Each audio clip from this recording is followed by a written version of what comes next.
Guys, lalabas ako. Maghanap ako ng gulay. Tingnan ko lang kung mayroon pa ba dito sa garden namin. Pero tingin ko talaga wala na kasi sobrang init eh. Tingnan init. Oh, grabe. Tingnan ko lang. Yan. Ayan o. Kung wala na, di wala na. Wala tayong magagawa, di ba?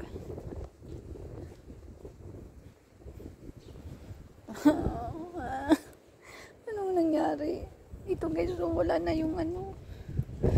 Wala na talaga. Dito guys, so wala na talaga siya. Goodbye na lang. Basta dito, malunggay, wala na rin. Oh my God, anong nangyari dito oy? Parang binagyo ng ano. Wala na rin. Bakit? Sobrang init. Sobrang. Wala na rin.